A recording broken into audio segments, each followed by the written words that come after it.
tajuk tajuk tu lah. Oh, gitu. InsyaAllah. Okay, insyaAllah. Al-Fatih. A'udhu billahi minasyaitanir rajim. Bismillahirrahmanirrahim. Alhamdulillahi rabbil alamin. Ar-Rahmanir-Rahim, Maliki yaumiddin. إياك نعبد وإياك نستعين اهدنا الصراط المستقيم صراط الذين أنعمت عليهم غير المغضوب عليهم ولا الضالين آمين.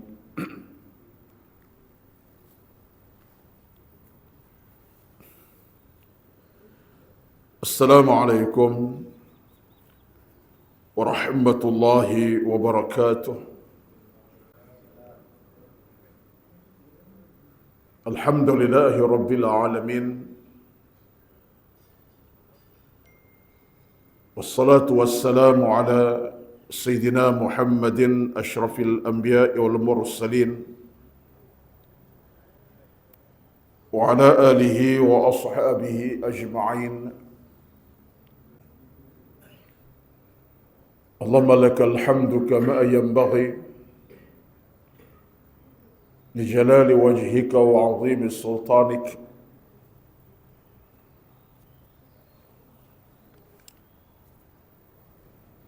ربنا افتح بيننا وبين قومنا بالحق وأنت خير الفاتحين. اللهم أحسن عاقبتنا في الأمور كلها وأجرنا من خزي الدنيا وعذاب الآخرة.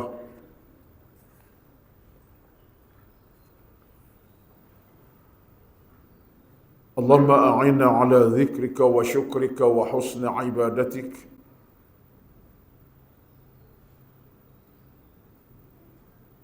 اللهم رب يسر أمورنا ولا تعسر علينا إنك على كل شيء قدير. لا إله إلا أنت سبحانك إنا كنا من الظالمين.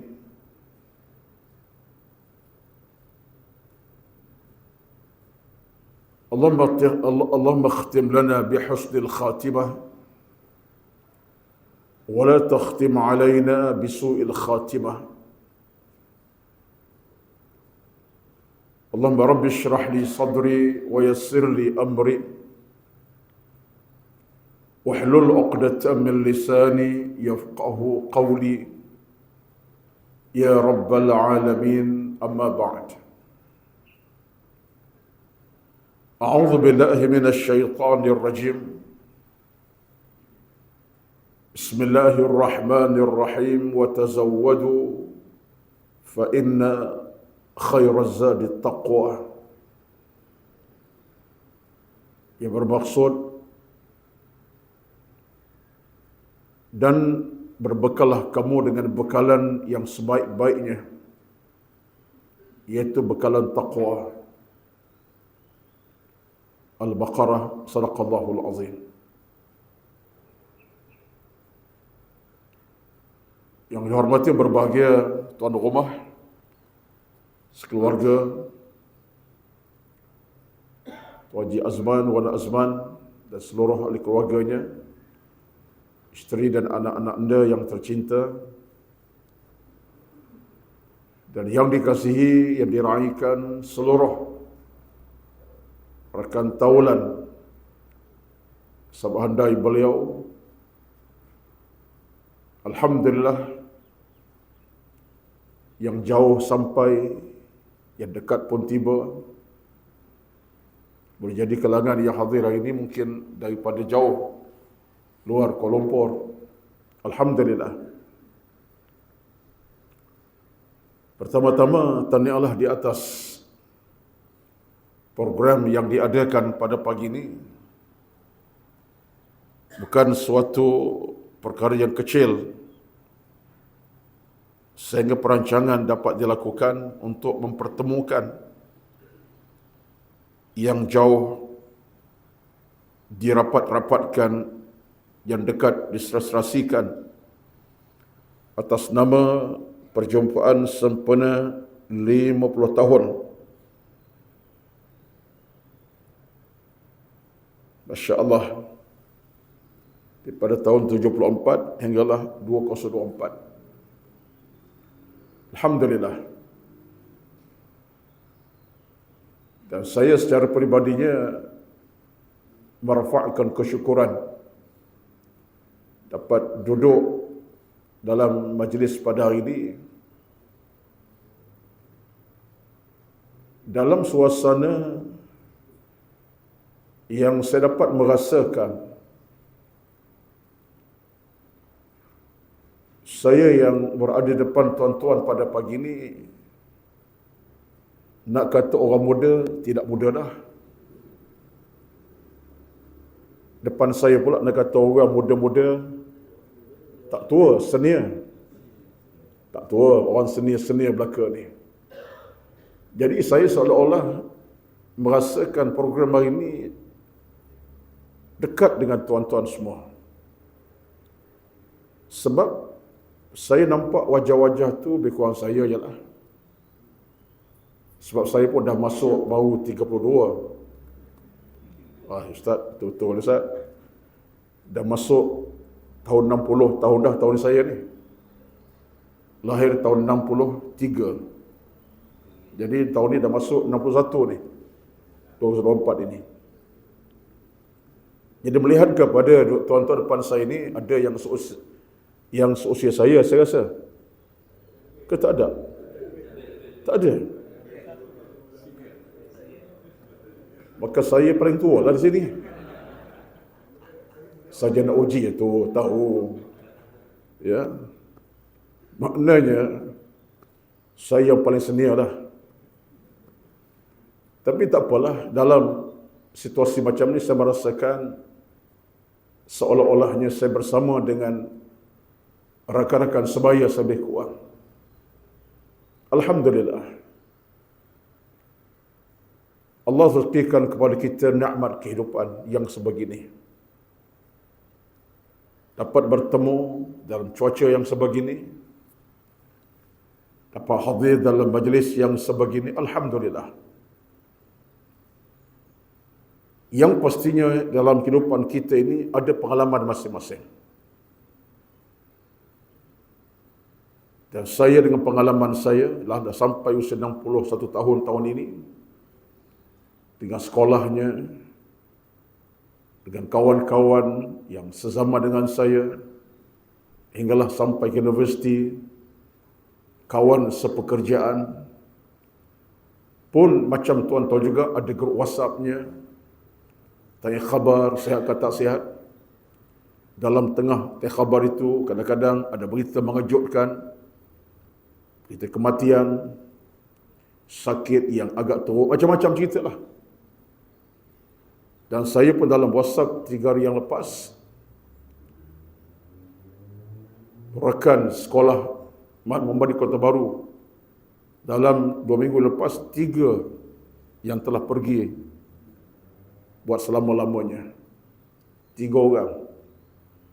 Jadi bila baca berita meninggal tu, kita pun terasalah juga. Ya, kawan sebaya kita, seusia kita, sekolah bersama. Dalam grup WhatsApp yang selama ini duk tanya khabar.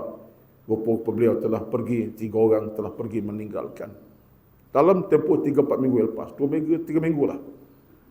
Belum masuk tahun baru ini. Apapun keadaannya pada pagi ini tuan-tuan semua, tanyalah di atas pertemuan ini. Yang pastinya, inilah di antara nikmat kita hidup dalam satu matlamat insya-Allah.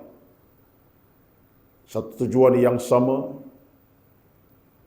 dalam nikmat yang begitu sekali Allah berikan kepada kita, tak pernah Allah tutupkan, hentikan nikmat itu.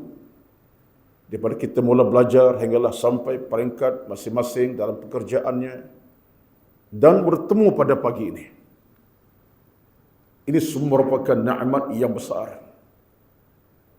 Perjalanan usia dan masa dari saat ke minit, minit ke jam, jam ke hari, hari ke minggu, minggu ke bulan, bulan ke bulan, bulan ke tahun, tahun ke tahun. Kita hidup dalam nikmat yang pelbagai. Rezeki yang begitu sekali melimpah ruah. Tetapi hakikatnya tuan-tuan dan puan-puan semua, dalam apapun keadaan kita, menikmati nikmat Allah rezekikan kepada kita sampai ke saat ini. Bila sampai waktu dan ketikanya, kita mula akan berpisah dan terpisah. Rakan yang kita kenal, kita akan ucap selamat tinggal buat selama-lamanya. Anak-anak yang kita kasihi, kita besarkan anak kita daripada setapak tangan yang kecil, hingga anak kita dewasa, makin dewasa, melahirkan anak cucu. Akhirnya kita akan berpisah dengan mereka. Isteri yang kita kahwini, di saat kita angkat, kita akad nikah atas nama ijab dan qabul, melahirkan zuriat keturunan. Bila sampai masa kita akan berpisah sesama suami isteri ataupun suami dan isteri masing-masing. Rakan taulan kita kenal di kampung halaman kita, setaman dengan kita, semasjid dengan kita, sesurau dengan kita, yang kita mungkin kenal jauh dan dekat, mereka itu sampai masa berpisahlah kita dengan mereka buat selama-lamanya. Ini sebuah perjalanan. Kullu nafsin dha'iqatul maut, setiap yang bernafas akan merasa kematian. Itulah sebuah kehidupan. Tetapi dalam apa situasi keadaan pun, kita tetap mengharapkan daripada Allah segala-galanya. Allah merahmati kita. Allah Subhanahu wa taala memuliakan kita. Allah Subhanahu wa taala mengangkat darjah kedudukan kita. Allah Subhanahu wa taala meridai kita dengan keridaan yang berkekalan. Allah sentiasa permudahkan urusan hidup kita dengan nikmat yang tak pernah padam cahayanya, terhenti nikmatnya walaupun saat. Itu harapan kita. Satu saya yakin, saya percaya tuan-tuan dan puan-puan semua bersama saya, dalam seharian hidup kita, antara satu ungkapan yang tak pernah lekang di bibir kita.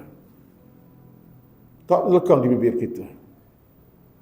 Pagi, petang, dini hari, senja, di waktu mana sekalipun, ialah ungkapan yang amat manis, indah, amat istimewa keindahannya.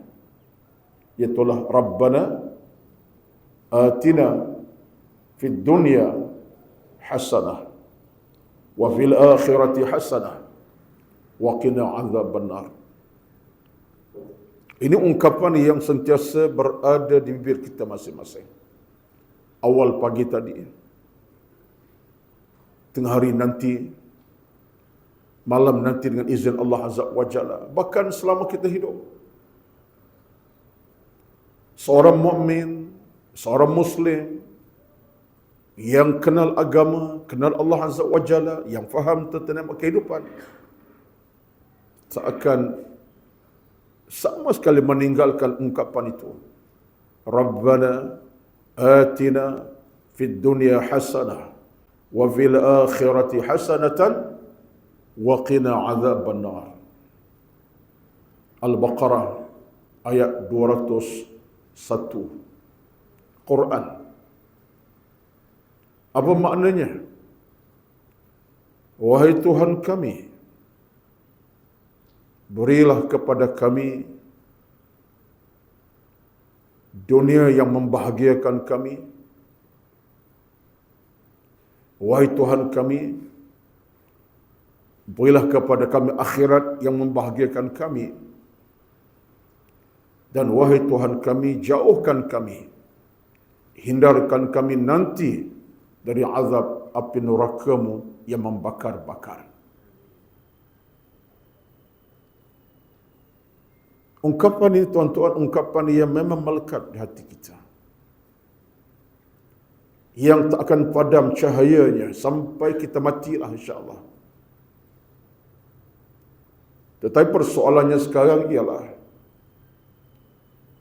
apakah ungkapan itu benar-benar menjadi ungkapan yang kita boleh jiwainya, merasainya, menghayatinya, dan kita mengambil cakna tentang kalimah itu? Ini persoalan kita. Dan saya pun bercakap untuk saya, bukan untuk tuan-tuan saja ya. Untuk saya juga. Sebab itulah bila kita angkat doa tersebut, ia satu pelambangan besar kepada kita. Kita nak dalam hidup ini bermula dengan kejayaan, ditutup pun dengan kejayaan. Bermula dengan nikmat yang baik-baik, ditutup dengan nikmat yang baik-baik. Bermula dengan keredaan Allah pun Allah tutup kita dengan keredaannya. Bukan kemurkaannya, bukan kebenciannya, bukan kemarahannya, tapi dengan kasih sayang dan keredaannya. Itu sebabnya saya sebutkan ungkapan kalimah doa ini tuan-tuan, ungkapan paling besar sekali. Sebagai suatu persiapan untuk kita demi untuk keselamatan dunia dan keselamatan hari akhirat. Kerana bila sampai waktu ketikanya, ia benar, itulah kenyataannya, tiap kita akan kembali kepada Allah Subhanahu wa taala. Dan bila kita kembali kepada Allah Azza wa Jalla, perhitungannya adalah tentang amalan kita, iman kita, amal kita, agama kita, takwa kita. Allah tak akan perkirakan di hadapannya nanti tentang soal mana kita hidup, berapa tahun kamu hidup, asal kamu daripada kampung mana, negeri mana, bangsa apa kamu, harta banyak mana. Allah tak perkira itu.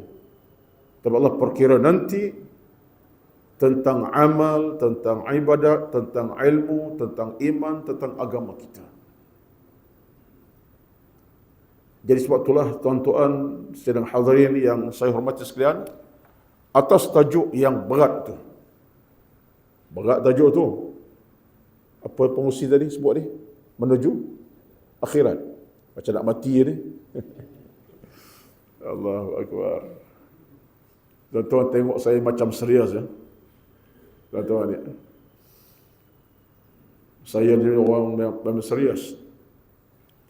Itulah kadang-kadang bila bercakap itu, ramai orang kata, Ustaz payah nak senyum, payah nak gelak-gelak ya. Itu saya lah. Kalau kat TV pun orang kata, nak tengok orang serius, Ustaz Ruslan lah. Kena pula tajuk yang sifatnya nak menangis, Ustaz Ruslan lah. Itulah macam mana rezeki saya ada macam itu. Ya.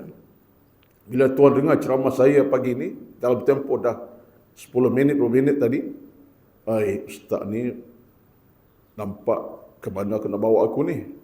Betul lah tu. Sebab tajuknya menuju ke akhirat. Saya, tuan-tuan sekalian, tidaklah nak bercakap dalam nada untuk berceramah. Tapi saya bercakap dalam nada untuk ingatkan diri sendiri. Sebab tahap maksimum kita beragama ialah bila mana kita dapat letak pemikiran kita tentang bagaimana kita nak pulang kepada Allah dalam keadaan yang baik. Itu maksimum kita beragama. Aku nak balik pada Allah bila-bila masa dalam keadaan Allah redha. bukan murka. Allah sayang, bukan benci. Allah kasih, bukan marah. Ini tahap yang maksimum dalam kehidupan kita. Sekalipun kita hidup dalam keadaan penuh dengan 1001 nikmat, kemewahan, kelazatan hidup, macam-macam kita ada. Tapi akhirnya, kita nak balik pada dalam ketenangan. Saat kita mula dimandikan, dikafankan, disolatkan, kita akan keseorangan.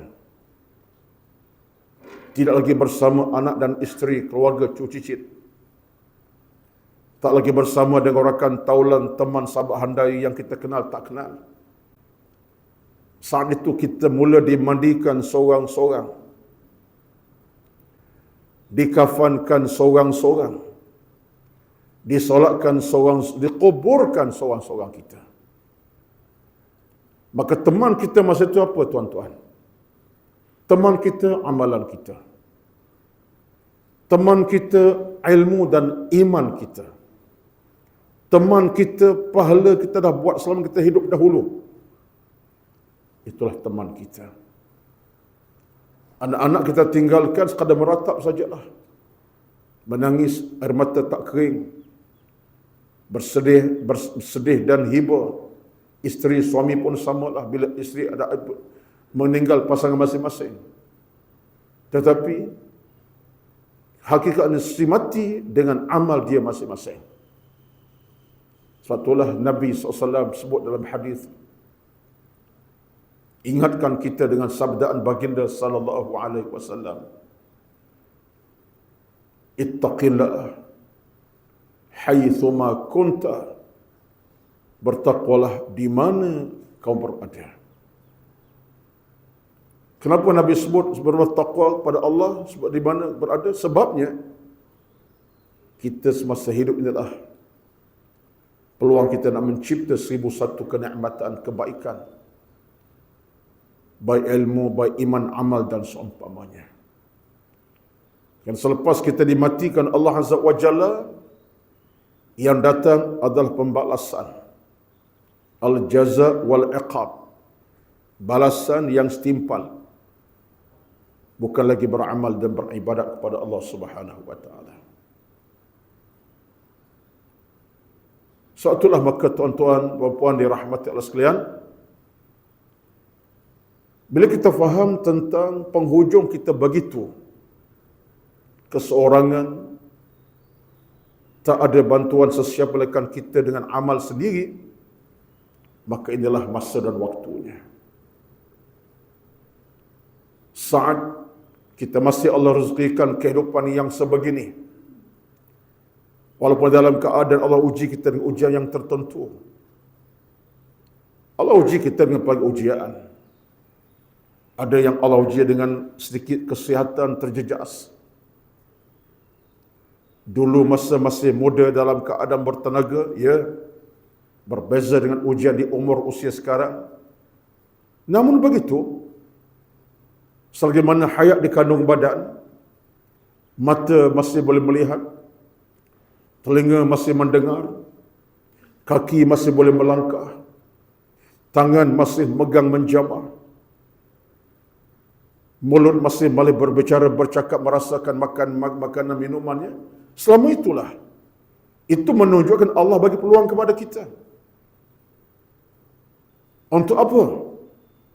Untuk kita fokuskan pada semua itu dengan hal-hal yang mendekatkan diri kepada Allah Subhanahu wa taala. Dan fokus seorang manusia dalam hidup ini 3 perkara yang utama. 3 perkara yang paling besar. Saat Allah berikan rezeki kehidupan, bila Allah matikan kita dan masih Allah kesihatan kepada kita, 3 benda kita fokus. Yang pertama, ibadat. Itu fokus yang pertama. Ibadat. Dalam bab ibadat khusus, salat, kita dahului dalam apa keadaan sekalipun. Dalam keadaan keletihan, kepenatan, kesibukan, dalam keadaan solat masa dah tak ada dah, sibuk sangat. Fokus ibadat bab solat terpaksa wajib diutamakan. Wajib didahulukan. Sebab itulah harta kita paling besar nanti. Kerana solat tiang hidup, solat tiang agama, solat tiang rezeki, solat tiang keberkatan, solat adalah penyelamat, solat jalan keimanan, solat jalan keredaan, dan solat jalan ke syurga. Ibadat. Dan bukan solat semata-mata. Dalam keadaan rezeki Allah beri kepada kita nikmat masa. Waktu yang kita ada. Boleh ke sana ke sini. Bangkit, berdiri, berjalan ke mana-mana. Kita melangkah ke tempat-tempat yang baik-baik. Biar kaki berhujah di depan Allah nanti ialah kaki wa Allah Tuhan yang masa hidup dahulu, inilah kaki melangkah ke tempat yang baik-baik. Kaki yang ziarah orang tu orang ni, kaki yang ke masjid ke surau, kaki ke tempat yang salah yang baik-baik, kaki berhujah. Ibadat. Jadikan kita dalam keadaan berhati-hati dalam soal keupayaan kita untuk buat sesuatu yang baik. Termasuklah dalam hal ibadat. Dan hal ini penting kepada kita. Bila bercakap tentang soal harta dan nikmat kekayaan Allah beri kepada kita. Ibadat harta. Dengan zakat ditunaikan, infak dilakukan. Harta ditumpah ke jalan kebaikan dan keimanan. Saat membantu, kita bantu. Saat kita bersedekah, kita bersedekah. Saat bantu orang, tolong orang. Sedikit pun, sebanyak mana kita mampu lakukan, kita tunaikan. Itu adalah suatu kepastian yang pasti akan meletakkan kita dalam rahmat Allah Subhanahu wa taala. Wa anfiqu mimma razaqnakum. Allah minta kita tunaikan hak harta benda atau rezeki yang Allah berikan kepada kita. Ibadat. Semacam apa dilakukan oleh, saya ingat Wajib Walah sebagai orang penting hari ini, mengumpulkan rakan-rakan yang jauh dekat. Bukan saja mengumpulkan, tapi dengan beri makan, beri minum. Persiapkan minuman, contohnya makanan. Tak banyak pun sikit, tak sikit pun banyak, Alhamdulillah. Infak hartanya untuk mengajak semua datang bersama meraihkan majlis ilmu macam ini. Ini satu ibadat yang besar. Pahala besar, tuan-tuan. Dan ini peluang kita semua. Yang saya yakin di kalangan tuan-tuan hadir pada hari ini adalah orang-orang yang faham hakikat ini. Menyumbang, infak, memberi, menderma, memberi makan orang miskin macam-macam. Masing-masing ada hak, masing-masing ada peluang itu. Tak banyak, sikit, kalau tak sikit pun banyak, Alhamdulillah. Ini ibadat. Terus kehidupan kita. Akan diperkirakan Allah Azza wa Jalla di padang mahsyar nanti. Sumbangan kita, tenaga kita, waktu kita, kerja buat kita, bab sembahyang solat tadi. Ibadat. Terus yang pertama. Ini ringkas sajalah. Dia berbaki panjang lagi bab ibadat ini. Terus kita yang kedua dalam kehidupan ini, persiapan kita untuk bertemu Allah Subhanahu wa taala. Yang keduanya ialah dari sudut hubungan kemanusiaan. Kalau tadi ibadat hablum minallah dengan Allah, sekarang ini hubungan kemanusiaan. Kita sama kita. Kita ikat hubungan yang terputus, kita cantumkan balik. Maka tidak ada dalam budaya kehidupan beragama kita perasaan benci, dendam, maki, hamun, cerca, dengki, bermusuh, tak ada. Kita nak angkat satu nilai yang membersihkan seluruh kehidupan beragama kita. Dalam hati kita tak ada hal-hal yang sifatnya macam tu. Sebab Nabi bersabda, la tadabaru, wa la tahasadu, wa la taqata'u. Kunu ibadallah ikhwanan. Al-muslimu akhul muslim, la yuzlimuhu wa la yuslimuhu. Ini juga perkara penting dalam kehidupan beragama. Jangan kita tinggalkan hidup dalam keadaan ada musuh-musuh yang kita bermusuh. Kita tinggal kehidupan ini dalam keadaan kita ada orang kita benci. Jangan. Sehingga peringkatnya putus hubungan. Jangan. Kita tutup hidup kita dalam keadaan kawannya ramai, bukan musuhnya ramai. Diberikan kemaafan bila ada kesilapan kesalahan. Diberikan salam kemaafan kepada ada salah dan silap. Diminta kemaafan bila ada kesalahan silap. Ini penting. Matinya kita dalam keadaan kita zero, kosong daripada hal-hal yang tadi. Dendam, dengki, bermusuh kata, mengata, caci, mencaci. Yang menyebabkan hati kita dalam keadaan rosak kerana bermusuh. Ini penting. Kerana manusia ni tuan-tuan, kita kena terima hakikat. Bukan mudah untuk menolak hal-hal tersebut daripada kehidupan. Yang kita mungkin satu masa dahulu, ketika kita dalam keadaan mungkin kurang ilmu di dada, dalam suasana tertentu pula dah, kita pernah benci kepada orang, musuhkan orang lain, rakan kawan kita sendiri, rakan seperniagaan kita. Kita pernah lakukan satu tidak elok kepada dia sampai dia muflis, bankrupt. Kita menipu. Contohnya lah. Mungkin berlaku. Sehingga menyebabkan dengki, dendam timbul, bermusuh. Sampai tak bercakap. Sampai tak bertemu, tak boleh bertemu. Manusia. Ya, itu di antara masalah yang mungkin kita hadapi. Saya tak kata tuan-tuan yang bercakap bersama. Dengki, dendam, macam-macam. Ini sesuatu yang kita kena selesaikanlah. Selesaikanlah. Sebelum Allah Subhanahu wa taala mengambil nyawa kita. Kita tidak mahu berada dalam kelompok Nabi sebut dalam hadis. Hadis Imam Tirmizi, Nabi kata apa? Atadruna minal muflis min ummati? Nabi tanya sahabat ramai. Wahai sahabatku semua, kamu tahukah tidak siapa muflis kalangan umatku? Yang muflis. Bila sahabat dengar muflis, sahabat faham, sekadar kita faham juga.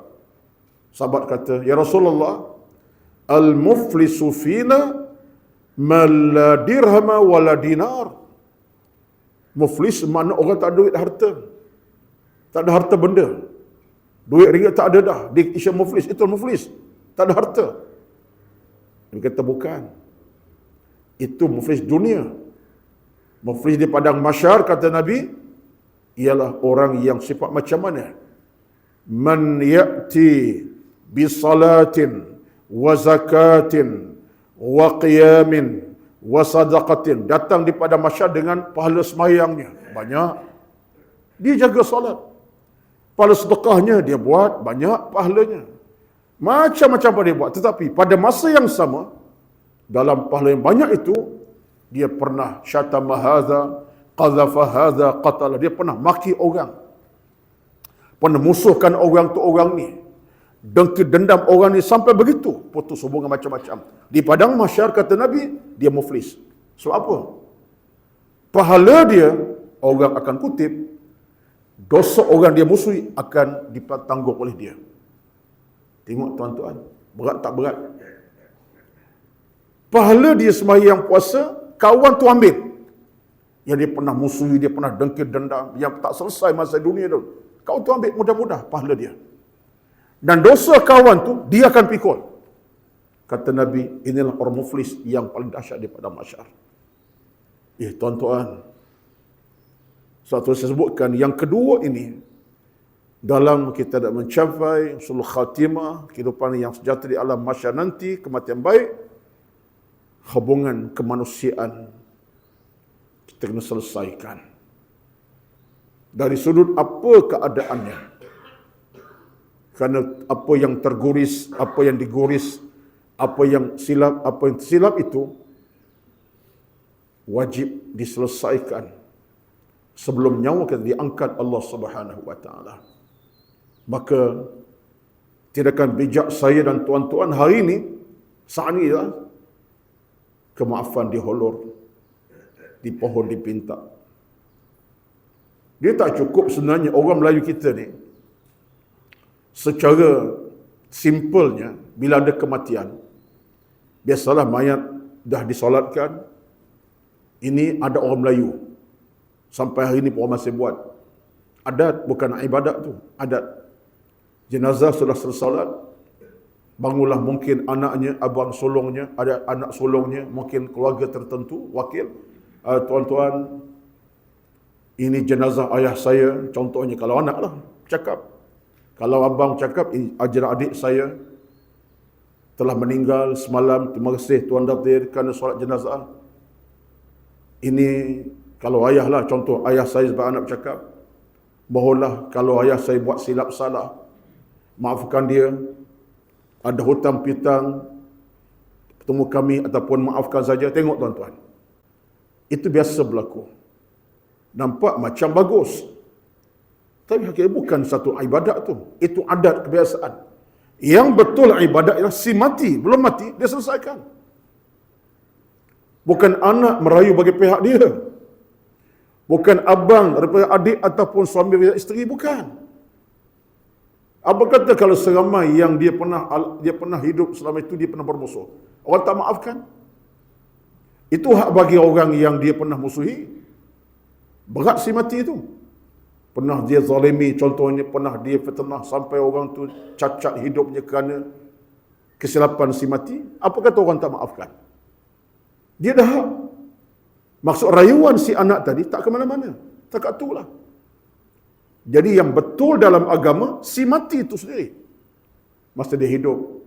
Macam saya sekarang masih hidup lagi ni. Kalau saya ada silap dengan kawan-kawan saya, pernah dalam keadaan ada urusan tak kena, saya kena hulurkan salam kemaafan. Mohon kemaafan. Kalau hak, pulangkan haknya. Itu dia cara agama. Jadi sebab tu kita dalam hidup ini, kepekaan bab ini kena ada.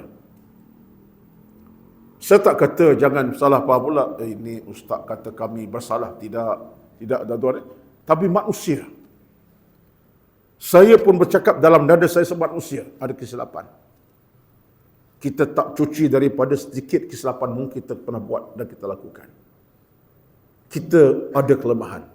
Batulah dalam hal ini, teras yang kedua dalam kita nak mencapai sul khatimah ialah selesaikan urusan-urusan kemanusiaan. Hubungan kemanusiaan daripada sudut baik percakapan, baik perbuatan, baik amalan dan seumpamanya. Baguslah juga kadang-kadang ada WhatsApp group tu. Saya duk puatilah ada WhatsApp group saya tu dengan kawan-kawan. Sekolah rendah pun ada, menengah pun ada, yang meninggal-meninggal lah.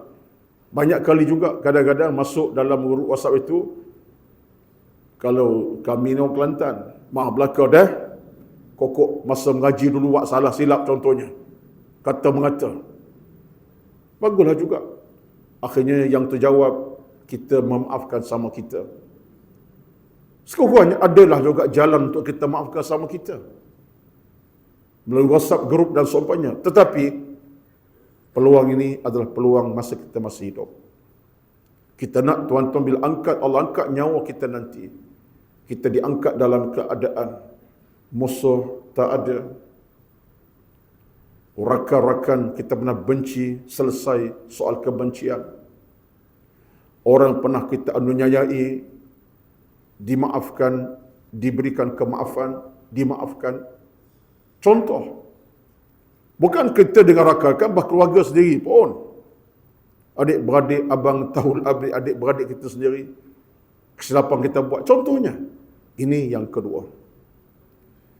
Yang ketiga, trust dalam hidup beragama ini, di samping ibadat kita kena pastikan jagaannya, kesempurnaannya. Tadilah secara kontak mudah tadi.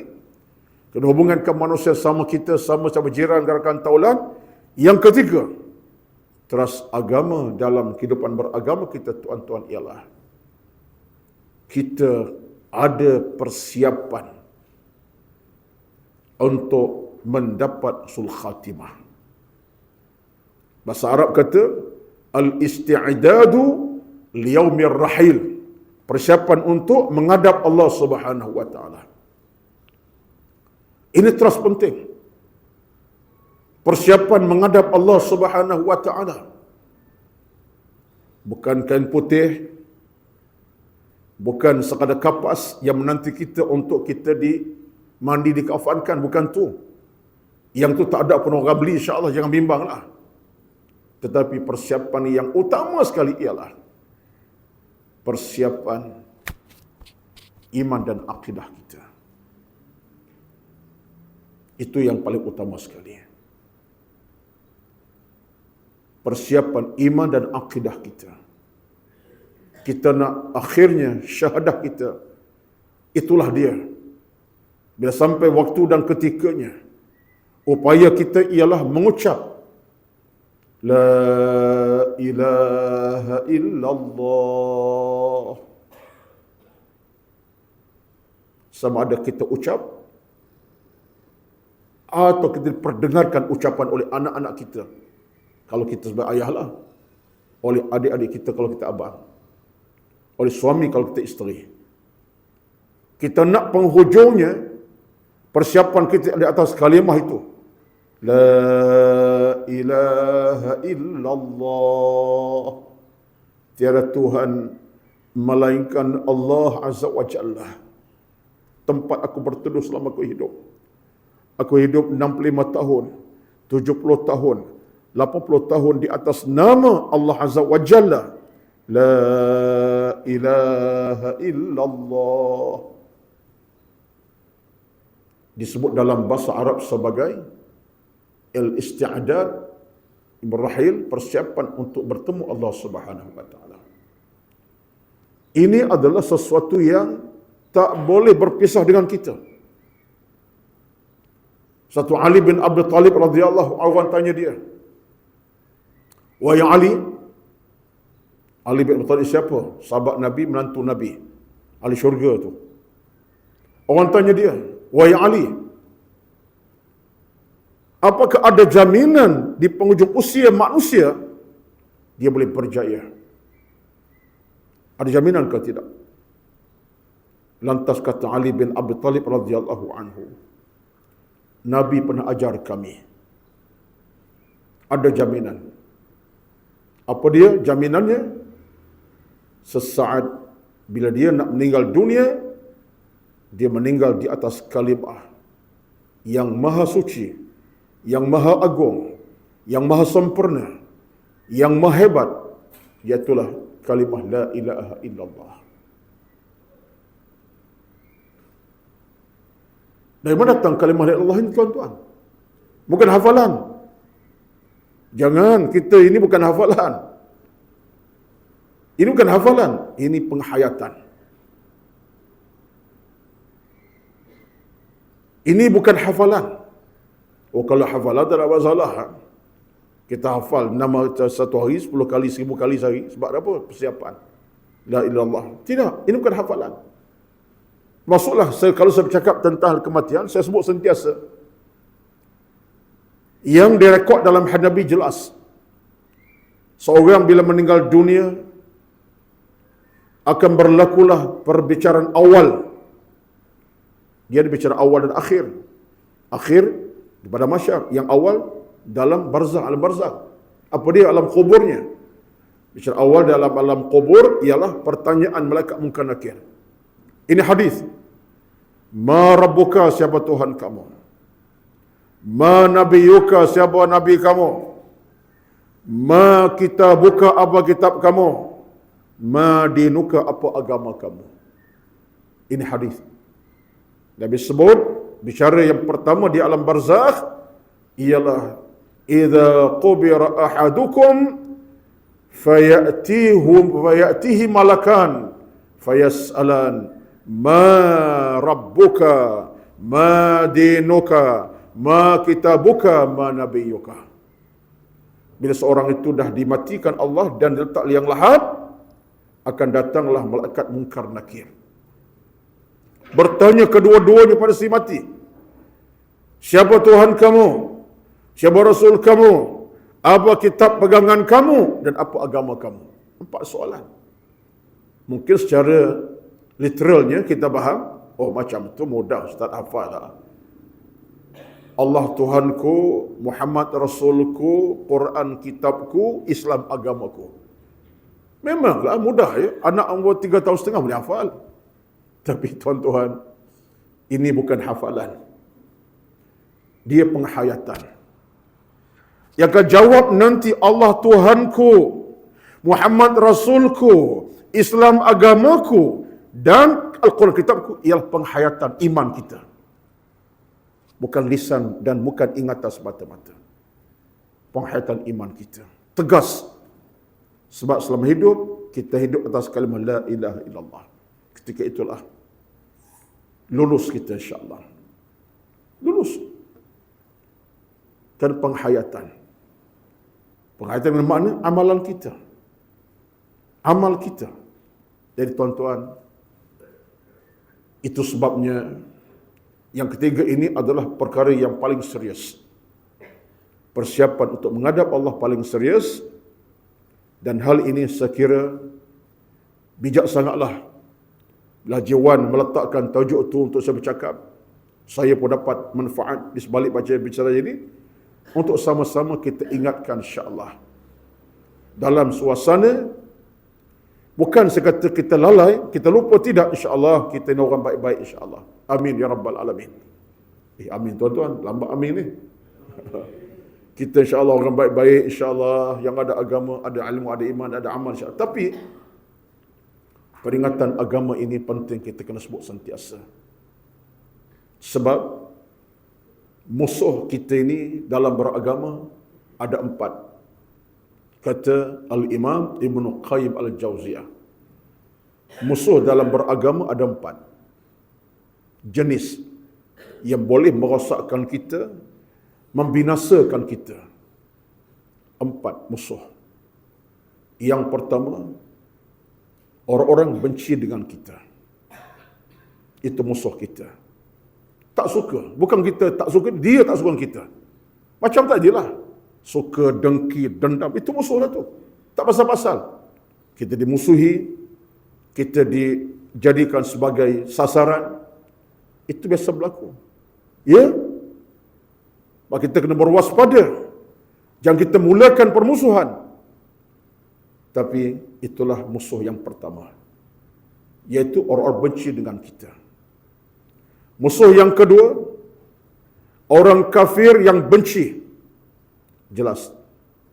Ini bukan isu kita hari inilah. Batu sampai hari ini, apa sahaja isu dalam masyarakat dunia umat Islam, itu yang sedang berlaku. Di Palestin hari dah masuk hari yang ke-91 dah hari ini, peperangan. Kerana tentangan kejahatan musuh kepada orang Islam Palestin dan Al-Aqsa. Tapi yang kedua terakhir, ada 4 musuh. Yang kedua terakhir, ini kita hati-hati. Yang ketiga adalah syaitan yang duk sesatkan kita malam siang. Syaitan yudhilluhu. Dan syaitan Nabi kata apa? Inna syaitana yajri majra dami bani Adam. Syaitan mengalir dalam dah kita ni tuan-tuan. Mengalir ni. Duk bersama kita malam siang. Kita lena, dia tak lena. Kita tidur, dia tak tidur. Menghasut kita malam siang. Syaitan yang merosakkan pemikiran kita, agama kita, amal kita. Syaitan menghasut kita. Buatlah. Ini peluang ni tak buat sekarang, bila lagi? Contohnya, kawan tu tak dengki kat dia. Dengkilah, kawan tu lebih pada kau tahu. Dengki kat dia, marah dia, maki hamun. Contoh. Ya, syaitan. Dan musuh yang keempat, yang paling penting kita kena ingat sampai bila-bila, ialah nafsu syahwat kita sendiri. Nafsun tunazi'uhu. Nafsu syahwat kita sendiri. Nafsu kita sendiri. nafsu yang tidak baik, yang merangsang, yang mengajak, yang mendorong kita kepada kejahatan demi kejahatan, keburukan-keburukan. Nafsu kita sendiri. Ini semua tuan-tuan ancaman-ancaman yang boleh merosakkan kita. Jadi, kalau begitu keadaannya, apa jalan yang boleh membawa kita kepada faktor kejayaan dan kemenangan, keselamatan? Yang ni bukan 5, 6, 7, 8, 100 pun ada. Tapi untuk akhirnya jam 1 dah, hampir kejap lagi, Zuhur kan masuk. Kita berjemaah je tak? Kita akan berjemaah. Dah nak penghujung dah ni. Ya, saya pun tak boleh lama-lama sangat, nanti sejuk pula makanan belakang tu. Ya, tuan-tuan sekalian. Ya. Apa jalan kemenangan kita? Yang ni nak letak 10-12 pun tak habis hari ni. Sambil saja sekadar 3 atau 4 saja. Ringkas. Ia menjadi asas utama kita buat detik sekarang sampailah kita dikembalikan oleh Allah kepada ke alam baka. 3, 4 lah mudahnya. Masa-masa ada sikit lagi. Yang pertama,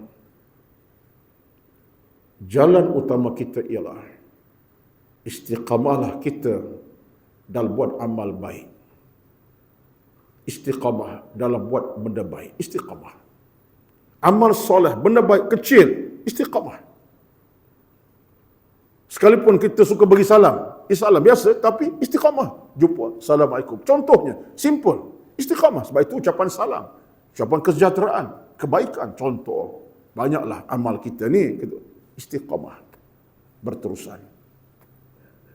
Kalau dalam bab bagi orang makan, istiqamah. Hulur bantu anak yatim, istiqamah. Contohnya, ke masjid istiqamah. Semayang duha istiqamah. Istiqamah beramal. Itu yang pertama. Saya tak detail dah. Sebagai satu rumusan saja. Yang kedua, untuk memenangkan kita, belum kita dikembali oleh Allah Azza wa Jalla, yang keduanya ialah kita banyakkan ucapan-ucapan istighfar dan taubat kepada Allah Subhanahu wa taala. Kita tahu atas apapun kesilapan kita yang kita lakukan, kekurangan itu ada sama kita, tapi ucapan istighfar adalah ubat paling mujarab sekali. Kita seorang-seorang dalam kenderaan, tengah driving, di mana pun, astaghfirullahalazim. Astaghfirullahalazim. Disebut taubatnya. Ini yang kedua. Yang ketiga, kita sentiasa dalam keadaan membaca Al-Quranul Karim. Sampai masa dah kita hidup dalam keadaan Quran di bibir, dalam ingatan, secara mushaf, silakanlah. Kenapa tu tuan-tuan? Sebab jangan kita ingat main-main dalam hal Quran. Sebab antara yang akan membantu kita yang paling pertama daripada masyar, Quran. Iqra'ul Qur'ana fa innahu ya'ti syafi'an li ashabi yaumal qiyamati. Nabi kata apa? Baca Quran, daripada masyar dia akan tolong kamu. Tilawatul Quran. Saya tak nak bincang detail Quran ni macam mana, tapi bersama Al-Quran. Secara bacaan, secara hafalan ke secara apa saja, ambillah kesempatan untuk merapati dan mendekatinya. Hari ini Allah beri kita kemudahan. Kadang-kadang tak payah mushaf macam ni dah. Dalam poket kita ada phone, buka saja dah. Nak tengok surah apa. Yang keempat, yang terakhir, sebenarnya tak terakhir ni, yang keempat untuk sekarang, secara tuntasnya, yang keempat apa dia tuan-tuan? Keempat ialah kita banyak berdoa kepada Allah Subhanahu wa taala. Doa. Ya Allah, aku nak rahmat-Mu. Aku ni hamba-Mu yang lemah. Tolong aku ya Allah. Hidupkan dalam iman, mati dalam iman. Dalam kebaikan, mati kebaikan. Untuk kita, untuk keluarga, sama juga kita minta kebaikan, keselamatan. Untuk orang lain, ya Allah berikan mereka rahmat, hidayah. Aku pun sama. Doa. Benda simple, tapi ingat, doa adalah merupakan ikatan yang paling kokoh dengan Allah Subhanahu wa taala. Sebab apa? Sebab dalam Islam, dalam agama kita, seorang yang berdoa, Allah tidak mudah untuk tidak menunaikan. Maksudnya Allah tidak mudah menolak rintihannya. Ud'uni astajib lakum, engkau berdoa kata Allah, aku terima. Ini keyakinan kita. Dalam bentuk doa pelbagai. Macam tadi, untuk kita minta hidayah, keselamatan, rezeki dimurahkan, hidup diberkati, mati, macam-macam. 4 perkara yang saya kira terus sekarang untuk kita dapat husnul khatimah. Mudah-mudahan Allah tidak akan kecewakan kita, insya-Allah. Tanya kepada semua tuan yang hadir pada pagi ini, tengah hari ini, atas program yang begini cantik, menarik. Mudah-mudahan yang berada pentas ilmu pada pagi ini bersama saya, semua dalam rahmat Allah Subhanahu wa taala. Allah permudahkan urusan kita. Urusan hidup, urusan harta, urusan amal, urusan keluarga, semua Allah permudahkan, insya-Allah. Itulah sekadar 1:07 minit, 1:10 dah. Lewat sikit 3 minit jiwan. 1:10, berbaki lagi 7 minit untuk sembahyang zuhur. Saya kena memberdailah untuk hari ini. Maaf kalau ada kasaran bahasa, salah bicara, mohon maaf banyak-banyak. Dan saya kira apa yang penting ialah semua ini adalah tidak ada matlamat yang lain melainkan untuk ingatkan diri sendiri dan ingatkan rakan taulan. Kerana kita ni tuan-tuan, jalan kita sama, jalan kita tak pernah berbeza untuk balik kepada Allah Azza wa Jalla dengan tujuan yang sama, matlamat yang sama, dengan maksud yang sama, itu ke syurga Allah Subhanahu wa taala. Aqulu qawli hadza, astaghfirullahal azim li wa lakum. A'udzu billahi minasyaitonir rajim. Bismillahirrahmanirrahim. Alhamdulillahi rabbil alamin. Wassalatu wassalamu ala sayyidina Muhammad wa ala alihi wa sahbihi ajma'in. Allahumma inna nas'aluka ridha'aka wal jannah wa na'udzu bika min sakhatika wan nar. Allahumma innaka 'afuwwun karimun tuhibbul 'afwa fa'fu 'anna.